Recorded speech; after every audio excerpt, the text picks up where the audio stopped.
Okay. Welcome back to another episode of Tru Sons, brought to you by the Players Lounge, man. I am one of your hosts, Kevin Rutland. I'm here with Sean Wetherspoon and Jeremy Maclin. Fellas, how we doing tonight? How we doing? Man, we doing great, man. We glad to be in the building. You feel me? Watching a little Sunday night football. Blessed, man. Blessed, can't complain. Yes, indeed. It's always a great week to get back on the show, man, after Mizzou has gotten a victory, especially the first victory in SEC play against South Carolina. Let's hear your initial thoughts, Spoon, man. What do you think about the defense? How do we attack? What do we do well? What do we do not so well? Where can we get better? Man, I actually went to a football game on Saturday night. And Okay. so Mizzou was playing while I was at West Georgia watching Eastern Kentucky versus West Georgia. And I ain't want no alerts. Christine's watching the phone. I'm like, oh, no. I was watching the game. I wanted to watch it as if I was, at the game, at the house when the game started. So I was super excited to see how we played, man. I know it was one of those games where it's a big SEC game. You have it at home. But I was looking forward to Sellers not playing. And we talked about that on the pod last week. I just wish they cared about these kids' health a little bit more. And man, had a concussion last week and was back in the week, so then Back. took five sacks. Yeah. Five sacks. So, that's one of the key things I saw from the defense was that they were able to, affect them when they had to. He did a great job of extending plays, a great job of showcasing his cannon of an arm.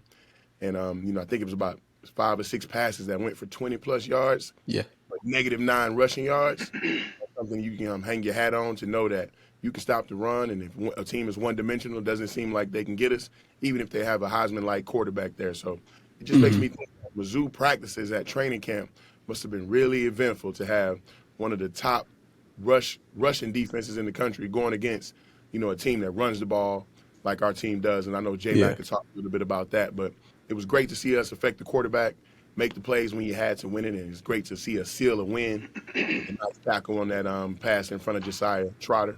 I love leading the defense. Zion Young coming off the edge is truly a presence and a big dude, man, that can really get that building, ignited. And I'm super excited to see how bad we whoop on UMass. Yes, indeed. Yes, indeed. Spoon, I'm going to come back to you about some other defensive questions, but J-Mac, give me your initial thoughts on offense, man. What did you think? What did you like? Are we still just as balanced as we were in week 2, or are we seeing that this is a predominantly run team? I mean, I think that's what we always want to do. We want to establish a run, and then when you got Hardy and then you got Roberts, man, we got a little two-headed monster back there, man, and really Bo, who's able to extend plays and get out of trouble as well. So, I think we want to run the ball, but I think we've also kind of taken up that identity the players have as well. That being said, man, I think one thing that we found out is that we can win numerous of different ways. Yes. We proved it against KU when Bo had to put the ball in the air a little bit and do some things. We still ran the ball fairly well that game as well, but it just goes to show you that we can do it a bunch of different ways. Side note, I know y'all saw KU beat the heck out of West Virginia too. I told her it's a good football team. Yeah. And I know it's a good football conference too, better than that ACC as well.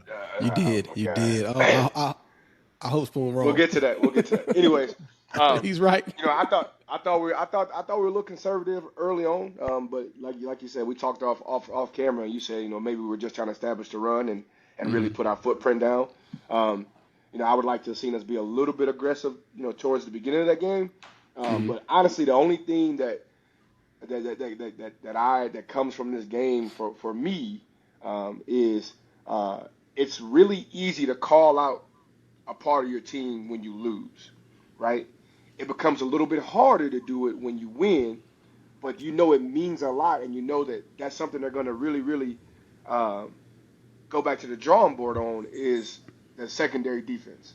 So the big explosive plays, I'm not going to say sometimes blown coverages, sometimes guys getting beat, eyes in bad, wrong spots. So I saw Drink kind of, call them out a little bit or address it a little bit in the media. So I'm interested to see how that unfolds. But, bro, you can defend the run, you got a chance. And right now we're going to be in every game because we can defend the run. Yeah, so that's what I wanted to come back to Spoon about, man, is watching that secondary. And, I don't want to – it's week 4, right? I don't want to get too critical too soon, but I felt like some of those plays down the field, with the exception of the first touchdown at the right side of the field, the other deep balls were at times when you expect a deep ball. that was a little bit alarming to me. If you catch me on, you take a shot, first down, okay. But when it's 3rd and 15, and you take a shot and you complete it, now I'm like, whoa, what's going on? Spoon, what do you think about our secondary or our pass defense and some of those obvious passing downs? Was it that Sellers was able to roll out, extend the play a little bit, or was it just we just weren't on our P's and Q's? What'd you see? I think, just watching it, when we're not affecting the quarterback, I think it's going to be tough on those guys on the back end. I still have confidence in them to make the play, but like Mac said, it was a little bit of, eyes in the wrong place. I saw one he missed. He missed one that was real early wide in the game. open. Nobody was over there, so it just comes down to eye discipline. And I think our guys can make the play. I mean, look at the receivers they go against each and every day. So in order for them to do the job, that they have, they've gone against, top tier athletes that can go up and make plays. I think the quarterback, we have to give him his flowers, play some of his best football still. Yeah. Against Missouri, the last 8 quarters he's played against us, man, he's done a really good job. I don't think he even turned the ball over within that time. And him still being a quarterback, you would expect on the road, maybe, he'd have one that end up in our hands. But it's just an area of, concern right now.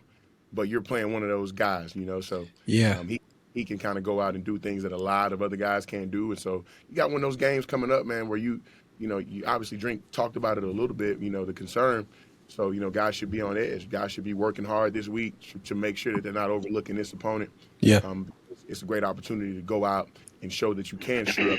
And you also have to think about this.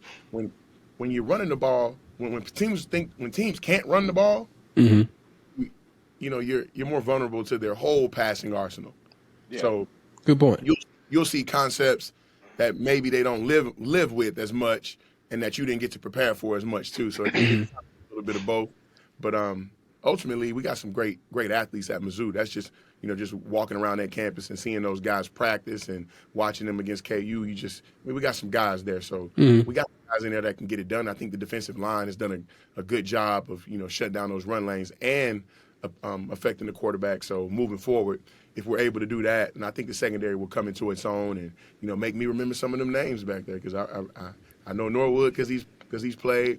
I know Pride a little bit. Big transfer and came in, but I don't know Zero. The only Zero I know is the one catching touchdown passes, Manning on the other side. But I'm not sure who Zero is over there, but I look forward to seeing if he can rise up to the challenge, because he seemed to be one of the guys that they kind of put a few balls around and he wasn't able to make the play. So it'll be fun to see him compete, but it is an area of concern, especially in this conference where guys have wideouts that are going to play on Sunday. Definitely. So you made a great point just now. You said they see athletes every day. I mean, our receiving core right now is actually proven to be pretty damn good, in my opinion. So, J-Mac, talk to me about who is surprising you, and maybe not surprising you, but might be surprising the everyday fan right now on our offense. Listen, I was so happy to see number 2, Johnson. I was so happy to see him in running other routes. Yes. Right? Not just your post route, not just your goes or divides, whatever you want to call it, man. Like some shallow crosses, some current. Like it was really good to see like them unleash like that, the other parts of his route running ability. Yeah. They still do a really good job of getting Coleman the ball and doing some different things like that. I told you guys before, I think Manning's a beast. So those guys have done a really, really good job, and I think Norfleet's one of the best tight ends in the country. So, we didn't.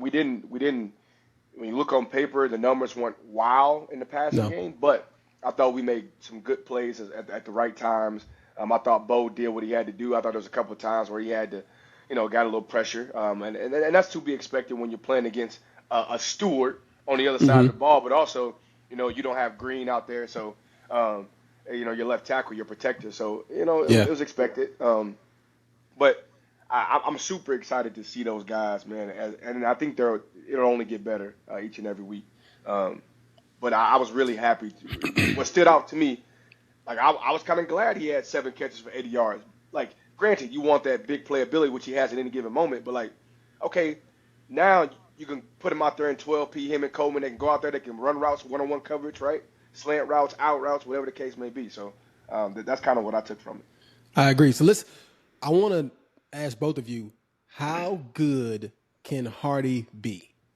What are we? First Are rounder. we?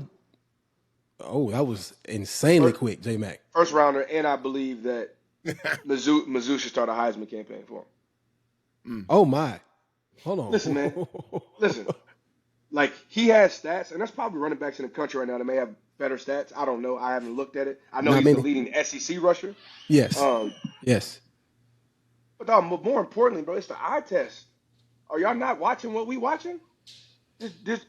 He makes the first guy miss every single time, right? He's probably gonna make the second guy miss, right? He runs so goddamn hard, right? Like, I've never seen a dude go up in the air backwards, land on his feet, and go score a touchdown. Yeah, like, that was crazy. Like, you know what I mean? Crazy. So like, and like, I don't know, man. The dude, he's a monster, dog. Dude's a monster, dog. Spoon, do you agree?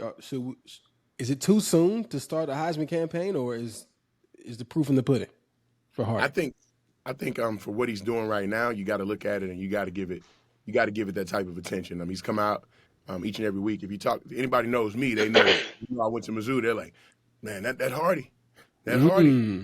When you're watching the game too, like, people not even following Mizzou, when they see the stats, it's so gaudy that you got to respect it, man. And I love the story, about the kid not having a lot of offers. I'm kind of reminded of somebody I know, a lot of people I know that went on to go to Mizzou and go on and do greater things, not having a lot of love coming out of high school. And I kind of have that kinship with him, and just, his upbringing, riding the horses.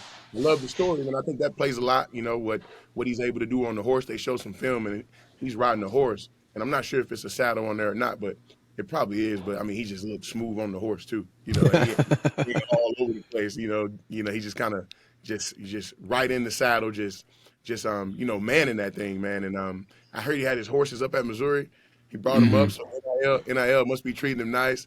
And, riding them every day, staying in shape, man. And it's just really cool to see the way that he plays, the way he runs. He's always finishing, going forward, not letting the first man bring him down. So I got to take my hat off to him. And I'm still super excited about 20 as well. Just his big play ability, able to catch the ball as well. I think, having that running identity is something that will behoove you in the SEC. And, there's going to be a time where they're going to try to load that box and do what teams do when you can run the ball that way. And I think that's when we'll really know who Mizzou is, because I have a great opportunity to see Bo and how he can play down the stretch in those SEC games where the season is pretty much riding on this, And I think in 2 weeks, or whenever we play Alabama, not to look over UMass, that'll be that I would expect him to go out and of course we're gonna run that ball, but I would love to see him do his thing, as well. And I love the way he got out of trouble, Matt. You talked about that, just getting out of trouble and being able to, be mobile back there and be smart when he's running the ball, So I'm super excited about what the Tigers are doing. And I think it's going to be a fun ride this year. So Mizzou rushed the ball for 287 yards versus South Carolina. Hardy right now is sitting at 600 total yards, which is crazy. And Roberts is sitting at 300 total yards on like 49 carries. It's definitely a 1-2 punch, which I think is also a testament to our offensive line. You can't run the ball without them, right? Oh, yeah. I think for me, J-Mac, in terms of starting this Heisman campaign for Hardy, I think it's still early. I know the stats are incredible. I just think we have enough opponents down the stretch that'll show, what he's really got versus some of the, the staples in the SEC, the Bamas of the world, the Oklahomas that we got to go and play. You know what I mean? But I'm pulling for him. No, I agree. I do think it's a little bit. It's early, but like, if they were to do it, like, it wouldn't. He deserves it. With the way he runs, it does not have to be blocked perfect, right? And I think that's why he's so different, right? You get some running backs that, like, hey, they're putting up huge numbers and this and the third, but like, they got lanes around. And they're not saying that we don't, because we do. Obviously, not doing a great job, but man, there's a lot of time. Just look at the yards after contact. Yeah, like, that's the most impressive stat. Yards after contact, and the dude just keeps going and going and going and going. And then guess what? When he can't go, guess what? We got 20 right here that can go. You know what I can? mean? So like Yes. that's a luxury that we have. So yeah, is it a little early? Maybe, but like, Hmm. dude, like for me, it's the eye test. Is there any other running back in the nation that's doing what he's doing? Right? We played No. a upper top Big No, 12 team. We I played think who people thought could have been a playoff South Carolina team. Which hey, they only got 2 losses. They still gonna be in the hunt if they win out. Like so. Yeah. I mean, it's also oh, what looking at what you're like. My eyes ain't deceiving me now. No, not. What you got, You know? Spoon? What's that? it be. I was thinking about running backs, because I mean, we talk about quarterbacks winning the Heisman. I mean, that just happens all the time in college football, right? Like I Hmm. know last year was a little different with the Travis. unicorn, but Yeah. when I think of running backs right now, I think Hardy, and there's also a kid who I know quite well. Know his dad, played against his dad, Veron Haynes. His son Justice he transferred out of Alabama to Michigan, Hmm. and he gave Nebraska all they can handle. And if you go back and watch him, the way he played at Alabama and the way he's playing now, he kind of give you that feel. I think every game this year he's went over 100. Now, not as consistent as Hardy has been. I mean, Hardy's leading the nation, and I think 6 games in a row he's had 100 yards going back to last year. But Okay. that's the only back who I look at and be like, man, the defense is gonna have trouble with him today. You can just look at the legs of Hardy, Yeah. man, and automatically as a linebacker over there or a defensive lineman and secondary players, you better have a tackling plan going against him, and you better Hmm. bring with you, man. So like we're talking about the Heisman. This is the information age, right? Like, hey, let's put it out there. Let's I speak it think Hmm. into. here, I love that, Mac. I love talking I, about it I all don't the time. I don't mean to cut you off, but You good? look at some of the Heisman favorites that we've talked about so far, like Arch, Sell it, like they haven't been doing as hot. So why not start it now? Most definitely. Why not be like, hey, by the way, guys, like, hey, look what we got. Look at him. Look at him. You know what I mean? So like, that's kind of also where I was coming from. Like, Mhm. okay, these guys aren't performing like quote unquote like the media thought they were going to. Okay, well, Some dark horses out there. yeah, Dark horses. yeah. Okay, so look, let's jump into next week. We got UMass coming into town. It's homecoming. Always great to get a win on homecoming. And UMass isn't playing good ball right now. Mm. 0-3. Even statistically speaking, they're not lighting up the stat sheet right now. I haven't watched them play, but wouldn't they love to come and spoil homecoming, right? What do you do offensively, J Mac, and then defensively, Spoon? What do you do to make sure you handle business on homecoming versus UMass? What you Well, got, J hey, Mac? I was once told that by a young lady in college that she don't like Minutemen. So I don't think Wow. that. I Sure. Whoa. The I don't voice. even want to know the rest of that story. I don't want to know why she said I'm that. messing around. I don't want to know what you said after that. Eric, cut that out. Cut that out, Eric. Cut that one out. No, I just saying. No, you already did it. Re-ask me the question. Re-ask me the I question. All mean, right, all right. we don't like the Minuteman this week. Okay. This week, J Mac, what do we have to do offensively to make sure we take care of business versus a team that basically hasn't shown that they should probably even be on the field with us? Man, How do just you? run the Yeah. football. Run the football, and honestly, now once again, I'm a firm believer in like I don't believe in resting starters. I don't believe in resting key people, but I do believe in getting there, getting your work in, and getting them out the way. So Mm-hmm. I played a team this past week at the high school level. My mentality was it's a sprint to halftime. It's a sprint to halftime, right? Let's get our work in. Like it was 52-6 at halftime for me, but like I was debating because I wanted to just work and get my work in. I was debating on not it was whether or not I should call timeout so I can work on my 2-minute drive and things like Mm-hmm. that. So you get in there and you work on some things that you maybe want to work on, and then by halftime you get your guys out the way. Mac, Some what's up? why do you want to work on your 2-minute drill? Because we haven't had it. Because, listen, it ain't even the fact that it's about hey catching the ball, getting out of bounds, catching the ball, getting the ball Mm-hmm. back to the ref. It's not about Okay. the team. It's It's not about about you just to be challenging that during those 2 minutes. Just Mac is operation. out there punishing operation. teams. No. Your No, 2-minute drill. no. Yeah. But that's what it is, right? For me, like and you never take any opponent lightly. Like I said, man, I Mm-hmm. think in today's football world, man, there's a lot of things that can go on. There's a lot of good players at a lot of different spots. Yeah.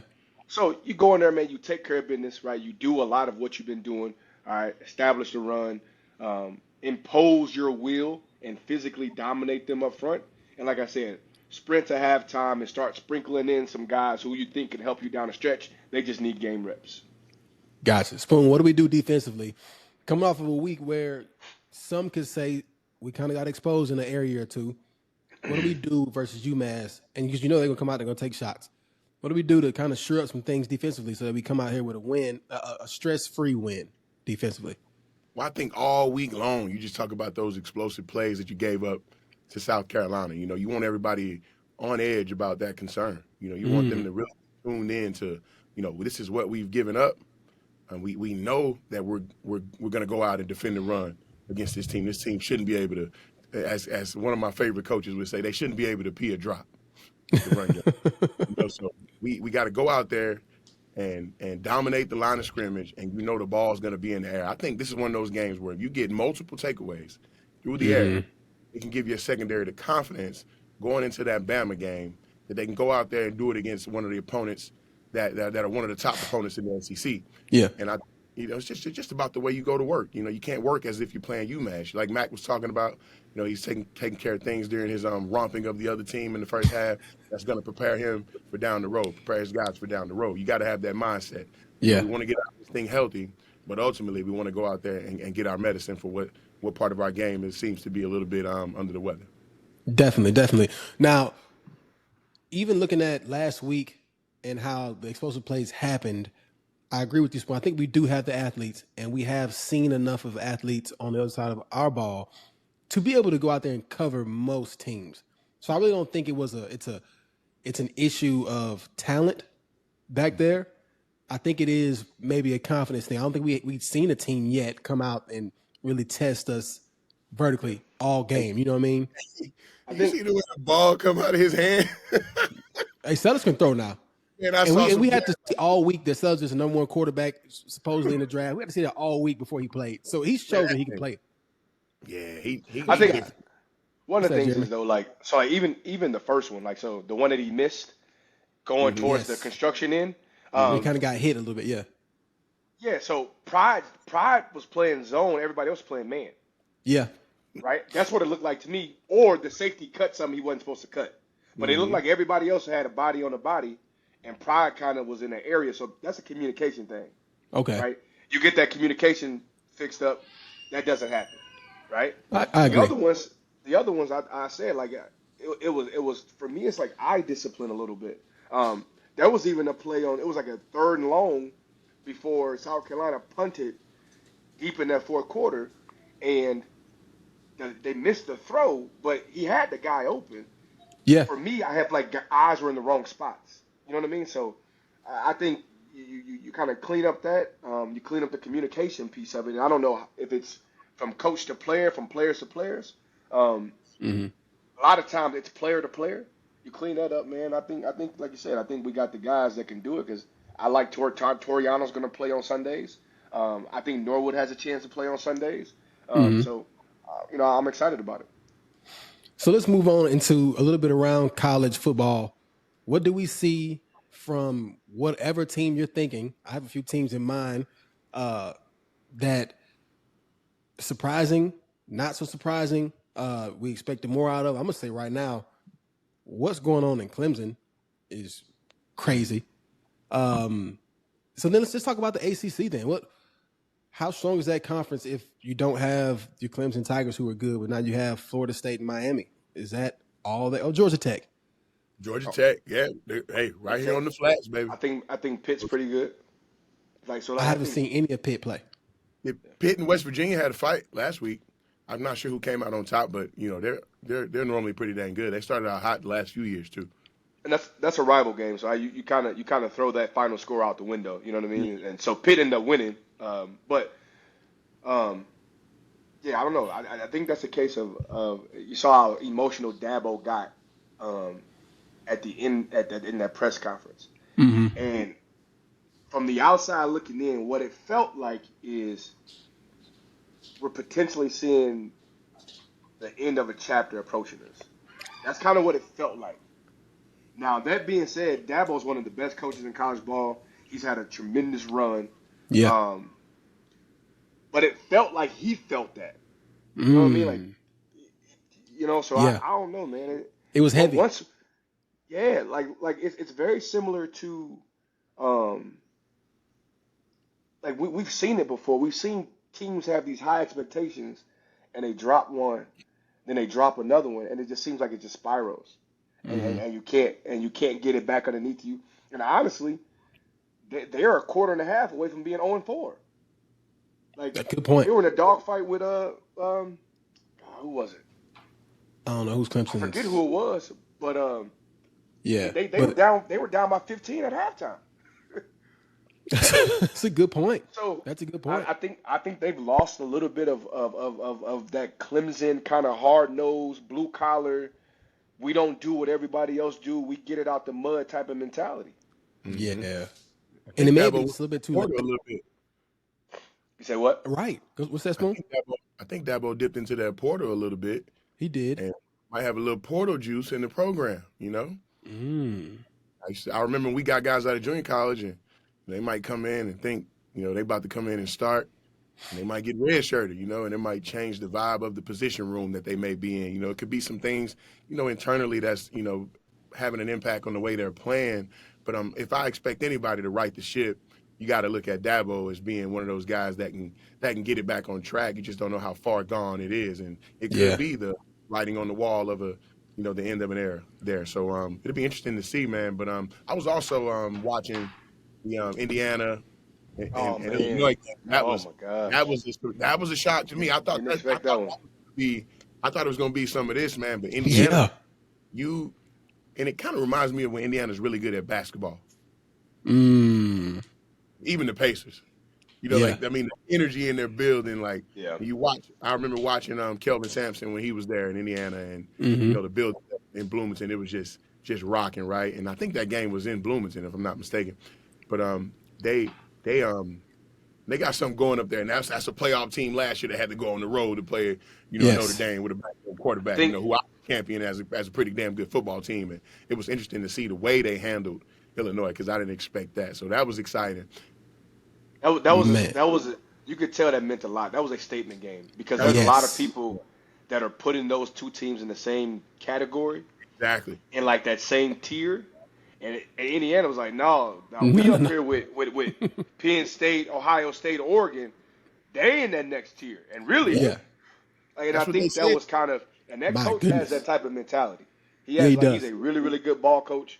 That honestly, that was probably the biggest shocker. It's not the shocker that Indiana won.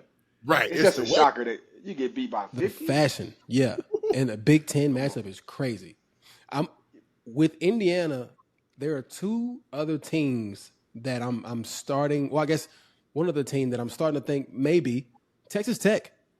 Man. I think maybe. I think they're good. What, 24 points in the fourth? I want to say. Yeah. Well, their AD said it. We top 3 in resources. We better be winning. Like you went out and got that roster. So I respect it though. I respect it too. Because what it's doing is putting everything in perspective for you, right? Like, hey, we got the coach we want. We finally got some pieces of the puzzle in here of guys that we want to be a part of this program. Hey, the expectation is we better win. Getting these 5-star guys in here, so I respect it. So, give me your. I did it last week. Do it again this week. Give me your top conferences of the Big Four. What's 1, 2, 3, and 4? Spoon, what you got? Oh, my bad. No, go Frank. Go ahead, Spoon. Homer now, and it's kind of like last week I was calling the Big 12, because I'm a homer there too. But SEC, and then I go Big Tweezy. I'm sorry, Big Ten. I'm sorry. Oh, okay. Let me calm down.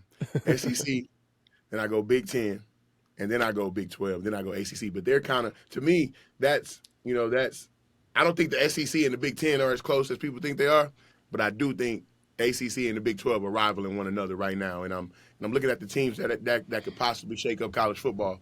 Some good ball clubs, man, and I think NIL has to play a part there. There's a little bit more parity in football, man, and I think for Texas Tech to go into Utah and Yeah. and do what they did was not as impressive, as the Big Ten matchup we just talked about with Indiana and Illinois, but to lose a quarterback in the game and still put up 24 in the fourth was something pretty special, man. Because I thought it'd be a shootout like the Big 12 used to be. So Yeah. it seems like the Big 12 playing a little bit now. So I got to give it a little love, man. And the ACC, I don't know if Miami's the #2 team, but I get it. I get it, man. They got a great brand. They playing some great ball. They went out and bought the quarterback. Hell, they look good. They look good, man. But Florida had a chance. Florida had a Yeah. chance. It's a rival game though, so I take that. I also take that with a grain of salt. Yeah, same. Like Same. I think right now, and Frank, I'm actually going to change my stance. Like I think the ACC and Big 12 are tied for me, Yeah. because of Texas Tech. Now that being said, right, I still like Miami, Florida State, or Texas Tech, Iowa State. It's tough. Like Miami, Florida State. You want to go the ACC route easily, you know what I mean? Yeah, But I can see that. when you start talking about like your Utah, BYU, Kansas, and like TCU just popped into that TCU, top. yeah, BYU and TCU, yes. so like then you're like but then you still got Louisville over there. So like it's Georgia Tech, yeah. So Pitt, like you said, ooh, man. maybe it's still ACC for me. Maybe Well, it's still ACC. SMU took that L to TCU. You know? So I think it's still ACC for me. ACC. I don't know, man. But yeah, I'm with you though. It's SEC, Big Ten, and then those two teams are yeah. And but like what's so crazy is like there's a chance Florida State and Miami like could be two top 5 teams in the country. Yeah. Oh, And like, so what does that tell you? Like a Mizzou KU07 type thing. Yeah, like what does that tell you? see each other. Yeah. Mhm. I think it tells you that the historical programs in that conference went and paid the right people. You know what I mean? I don't know if it says the conference is that good. You know what I mean? But What you got, Jeremy? What's here's that? the big Yeah. but the most expensive rosters in football last year were Ohio State, Texas, Georgia. So like, so is it all right for them to do it and not them to do it? No, I'm not knocking it. I'm just saying as far as the conference goes. You know what I mean? Like the conference isn't as strong, but top heavy. And I would actually, I'm gonna change my stance. I actually think the Big Ten might be the #1 conference in football right now. Ohio State, Penn State, Illinois is still ranked. Indiana, USC Oregon is not ranked, and now I'm mentioning Oregon. Yeah. Like I think that conference is a lot better than I want them to be. But What you guys say? But Tennessee, Texas, Oklahoma, it's just loaded, man. Georgia, that thing loaded in Vanderbilt, Missouri, That thing Auburn, loaded. Ole Miss. No. You want me to keep going? No, Jimmy, I hear you. I hear you with Keep the going. names, It's too many, but bro. I'm telling you, I don't know if you pick the SEC's top 2 or 3, Well, that's and they fair. beat the Big Ten's top 2 or 3. I'm not gonna say yes. Right now, I think Ohio State might beat the Beast off of Georgia. We've seen what they did to Texas. I just don't know. Yes. Penn State is Let's still. let's not talk about that Texas game 14-7. And they had chances. Good game. So, like, you can't point. say that they just blew them out the water. Offensively, they didn't. both were trash. I don't see one team in SEC just in disarray. Like, so if you got that in your conference, firing coaches week 3, week 4 type stuff going on, like I'm gonna just put that on your whole conference. I ain't gonna call it an anomaly. I'm gonna put it on the whole conference because Vandy used to be the laughingstock of like when it was Vandy. I remember us looking at Vandy like, oh, we gonna get that one, and Diego Pavia coming in there and we over there like nails. Everybody's scared. Yeah. It's real in that thing. That's a good point. I guess, yeah, maybe you're right. From top to bottom, we have a lot of teams that are playing good football. But the way Indiana did Illinois, I'm like, hold on. I hated Indiana last year. I got an idea. Week 0 next year, #1 in SEC, play #1 in Big Ten. and just go down the list. Wherever you finish in that conference, you play that finish that one in the other conference, and you just go down the list. Like a Big Ten SEC showdown, man. That would be a good idea. They do it all the time in basketball and volleyball. Yeah. That's a good idea. Overseas and do it. Hey, I heard, this is a side note, I heard Kansas and somebody going overseas next year.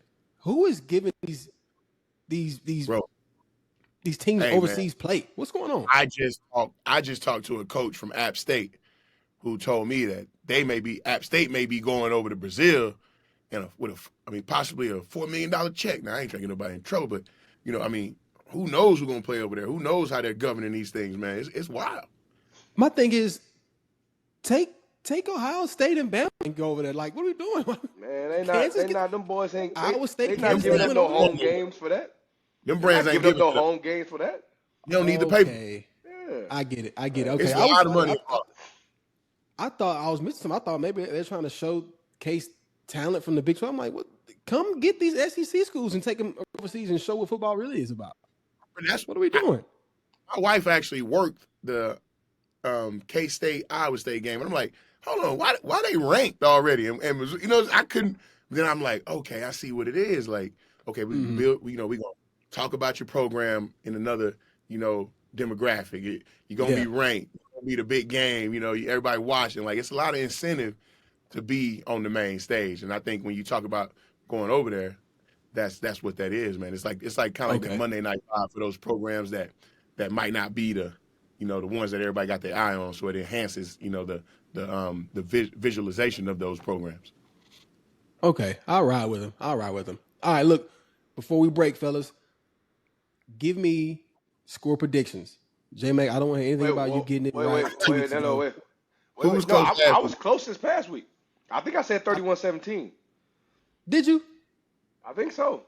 I think you might just be throwing out numbers now. You're just guessing now. I don't think you were close. We're supposed to write that down. We need a graphic. Yeah, I'll We're fact check it. supposed to talk about Arch and staring Buddy down the end zone. Oh, man. Okay. So, thank you, Jamie. I'm sorry I forgot about that. I don't know if I don't put a lot into it. One, it was Sam Houston. Like, I think he's trying to get the swagger back. The action or like the opponent? What don't you put a lot into? What are we talking about here? So I don't think you get to do that to Sam Houston. That's what I'm trying to say.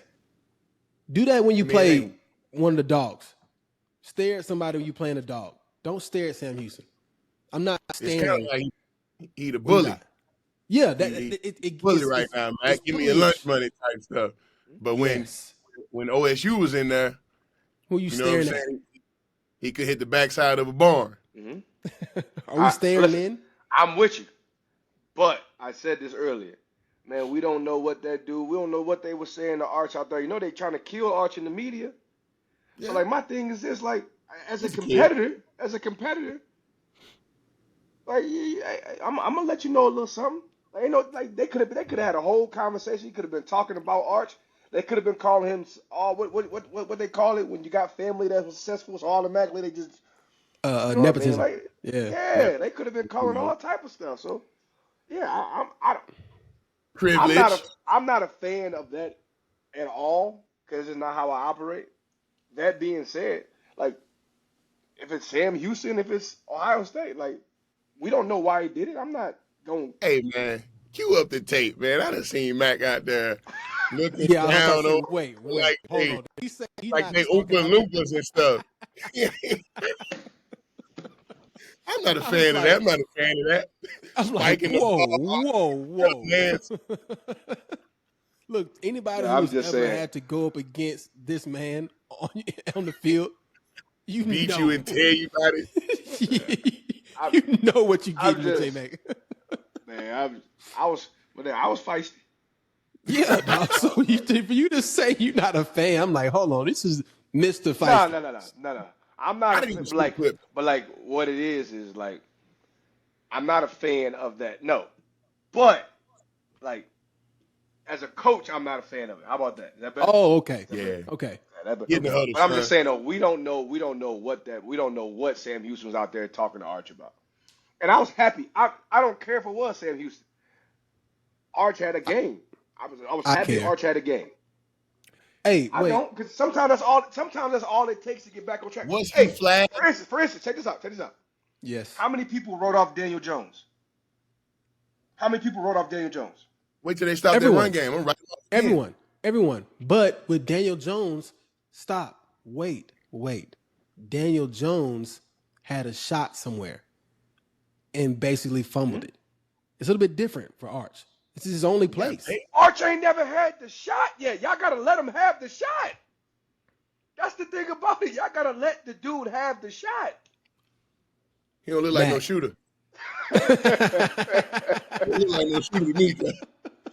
Bro, he got 5 games under his belt. 5. But all his good games against Sam Houston State. Yep. UTEP. That's not true. He started some SEC games last year. He played against Mississippi State. It's Mississippi. J-Mac, hold on. Wait. You can't say that. We don't say that. We don't say that. Listen. In Mississippi State undefeated right now? Mississippi State ball. Look, but last year, might have cared about them. Not last year. He struggled last year a little bit, yeah. Arch's stats, he was 18 for 21, 3 touchdowns, 309. That is a great game. Beautiful. Now, listen to me. I watched a little bit of that game. I'm here. Some of those passes, it wasn't like he was just carving you up. Some of those were screen-esque type of passes. I saw some of these, though. 60 or 70.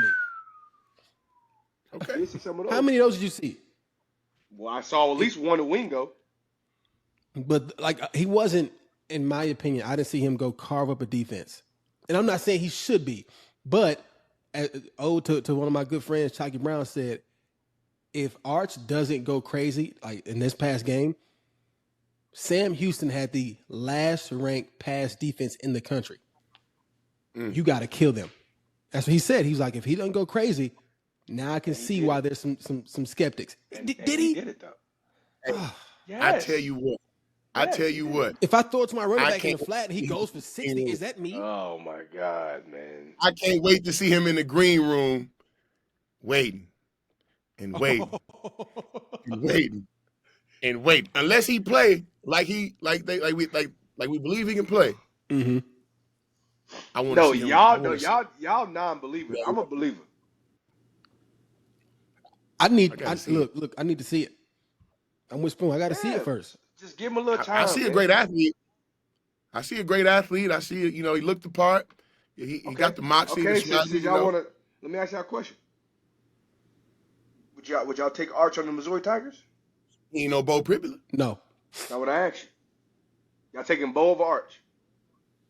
Yes. Right now, yeah. Before the season, I wouldn't say that though, Mac. Oh no, but just no, what I I seen. I wouldn't have said either. What I seen Bo through the first 4 games, easy. Right now, please give me Bo. Give me Bo twice. Hey, Mac, if you was James Franklin, would you have let Bo go? No. You got a guy already. Bo, you got a first-round draft pick. But he can't run like that. He can't wiggle. Nah, Drew might be the first quarterback off the board they talking about, potentially. That's cool, but don't you think Bo is heading in that route? He keep doing what he doing? I don't know. Well, he got about as much as clip as Arch Manning, and we seem to think he's going. That's a great point. I don't know with that either. All I'm saying is that get a man time to develop. That's it. All right, cool. Based on who's having a better season right now, absolutely, Bo is clearly. Yeah, it's not even close. He's having a better season, right? And guess what? He's also didn't have the expectations that everybody had for Arch, right? So, but yeah, like good point. You tell me who I want leading. I don't know. We'll see after a couple of games. But I'm not gonna sit up and just act like granted. Oh, y'all see who was playing in Louisiana? I don't care. He still was a 5-star guy coming into a program, right? Taking over, right? Let the kid get his feet wet. I'm not gonna say that in 4 games we might be singing a different tune. They giving out stars like the Big Dipper. 5 stars. All right, Arch. Good luck, Arch. All right, give me. Who are the best quarterbacks in the country? Can we talk about the best quarterbacks in the country for a little bit? Who we feeling? What you seeing? So I like Sellers. I think he's still the best QB out there. He woke up this week. Beck is playing good ball. Who? After Carson Beck. Carson Beck. I think he's playing good ball. Quarterback in Tennessee. Going off right now. Okay. What's his name? Let me find it. Galore. What I don't know how to pronounce his name. And then you got the quarterback at Penn State. You know what I mean? But is he putting up numbers? But he didn't complete a pass to a receiver in the playoff game they lost against Notre Dame. But he going to the league. Top. But he going to the league. Look, I'm done with the QBs. Give me score predictions. I'm gonna first tell you UMass's last 3 games. Temple, they lost 42-10. Bryant, I'm not sure what school that is. They lost 27-26. Iowa beat them 47. Yeah, Iowa beat them 47-7. Now they have us. This is their first ranked opponent. How bad should we beat them? What's your score prediction, J-Mac?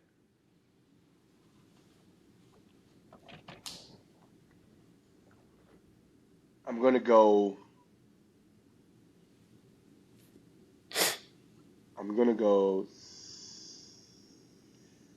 Ooh, I'm gonna go 66-7. It's crazy. I'm gonna go 49-3. Spoon, what you got? I mean, we all seem to be going lot to less. So let me stick with that theme. I need at least a 50 ball. So let's go 56-7. I wanted to go that route too. This man ain't never predicted a score with a field goal. Just a field goal in there, Frank. 59-7. Well, teams that kick field goals are teams that, like they can at least run the ball for a cloud of dust. When you put the ball in harm's way, you can't run the ball, you ain't going to get in field goal territory. We don't get a lot of picks. Check this out. Good point. This is when you know Drink. What have we struggled with this year? Kicking field goals. Drink gonna make it his mission to kick a couple field goals. Okay. In games like this, what do? You work on things that you need to work on. All right. So that's fair. That's fair. I rock with that, J-Mac. I hope he doesn't, but I rock with you. I'm getting one at 66-7. So that's 9 touchdowns and a field goal for me. Okay. All right. Good luck. Look, fellas, once again, it was good, man. This is your Tru Sons, man. Kevin Rutland here with Sean Wetherspoon, Jeremy Maclin. Brought to you by the Players Lounge, man. Can't wait to see you guys next week. MIZZOU. If you're going to homecoming, man, come catch us again. It's going to be a great time. All right, fellas, have a good one.